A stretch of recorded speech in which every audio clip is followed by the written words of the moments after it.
Bonjour, je m'appelle Aurélie Pérez et mon métier c'est le bonheur et la santé au travail. Aujourd'hui je vais donc vous parler des 15% de la population qu'on appelle les cerveaux droits et justement de ce qui les anime dans leur travail, comment les manager ou les challenger.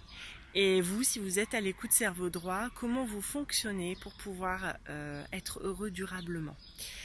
Il faut savoir qu'être cerveau droit, c'est donc fourmiller d'idées, avoir une personnalité particulière dans le sens où vous avez besoin de challenge, de vous dépasser. Et il y a aussi un côté affectif, c'est-à-dire qu'on travaille seulement s'il y a confiance, seulement s'il y a possibilité d'avoir des initiatives. C'est par exemple ce type de personnalité quand vous êtes enfant, vous travaillez parce que le professeur vous inspire ou parce que la matière vous plaît.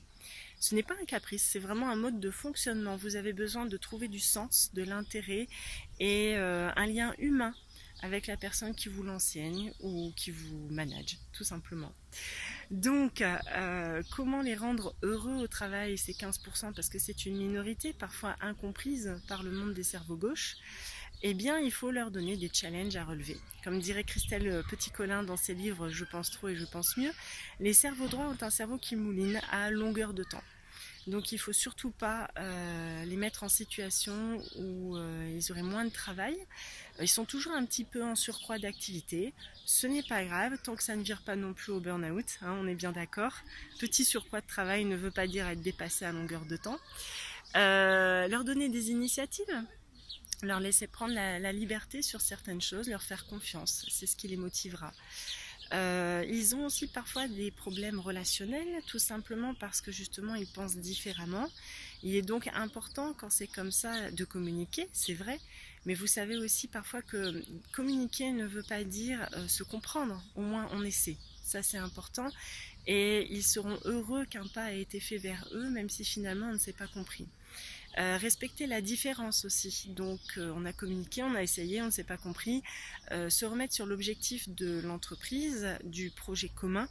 Si vous vous remettez dans ces valeurs-là de projet commun, ça passera bien, il n'y a pas de problème, ils verront que ce n'est pas une affaire personnelle, juste un problème de différence, et ça arrive dans la vie de tous les jours. Donc ne sous-estimez pas la capacité de ces cerveaux droits à vous apporter quelque chose de différent de votre entreprise, une autre vision, une autre manière d'être, mais pour cela, il faut qu'ils s'épanouissent. C'est vraiment indissociable de leur qualité de travail. Quant à vous, cerveau droit qui écoutez cette vidéo, vous vous sentez parfois seul, incompris. Il est vrai que beaucoup de cerveaux droits ont plutôt choisi le domaine de l'entrepreneuriat pour monter leur propre structure et avoir ainsi leur liberté. Ça ne vous enlèvera pas les éventuels problèmes relationnels puisqu'on doit toujours être en lien et en connexion avec les autres. Donc le principal c'est de comprendre comment vous fonctionnez, pourquoi quand il y a un problème vous avez des émotions exacerbées qui ressortent et parfois incontrôlables, et donc justement comment mieux les comprendre, les appréhender et pas les contrôler, c'est pas ça, mais les gérer. Par exemple, vous savez, il y a des moments où effectivement ça ne va pas, mais c'est pas le moment de traiter ça, donc on peut le traiter en différé, mais en tout cas ne pas oublier l'émotion que ça a suscité, ne pas vous faire autre que vous n'êtes. La plus grande violence que vous pourriez vous faire, c'est d'essayer justement de réagir comme un cerveau gauche, car vous ne l'êtes pas. Et malgré tous vos efforts, vous ne le serez jamais, et tant mieux. La richesse du monde vient de la diversité des personnes que nous pouvons avoir en face de nous, donc n'essayez pas de devenir autre. Vraiment, le monde a besoin de tout, hein.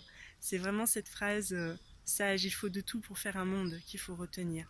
Par contre, comment mieux apprendre à gérer vos émotions, les traiter, et vous savez que pour tout le monde, notre propre force est aussi notre fragilité, notre talon d'Achille.